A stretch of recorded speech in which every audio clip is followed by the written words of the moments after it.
اذان اور اقامت کے درمیان جو وقفہ ہوتا ہے، اذان ہو گئی، ابھی جماعت کھڑی نہیں ہوئی، اقامت کہتے ہیں اسے، اس کے درمیان جو وقفہ ہوتا ہے، جو دعائیں مانگے گا قبول کروں گا۔ فرمایا جب اذان ہو گئی، اقامت بھی ہوئی، اور اقامت کے درمیان صفیں درست ہو رہی ہیں، اس دوران جو مانگے گا قبول کروں گا۔ اچھا پھر آگے فرمایا اقامت کے درمیان جب امام کہتا ہے قد قامت الصلاۃ قد قامت الصلاۃ، اس وقت جو مانگو گے دوں گا۔ اب جماعت کھڑی ہو گئی اور جماعت میں امام نے قرات کی اور ہم نے دل میں کہا آمین۔ فرمایا اس کی آمین صرف اس کی نہیں ہے، اس کے ساتھ جو ہزاروں لاکھوں کروڑوں فرشتے جن کو ہماری نظریں نہیں دیکھ رہی، وہ فرشتوں کی آمین اس کی آمین کے ساتھ مل گئی، اور جو وعدے اللہ نے رکھے ہیں وہ وعدے پورے کر دیے، کیونکہ اس کی آمین فرشتوں کے ساتھ ملی ہے۔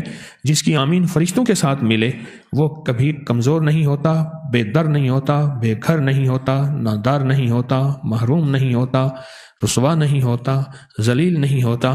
اس کی دنیا بھی لاجواب، فی الدنیا حسنہ، اور آخرت بھی لاجواب، وفی الآخرۃ حسنہ۔ اس کی دعا فرشتوں کی دعا کے ساتھ مل گئی۔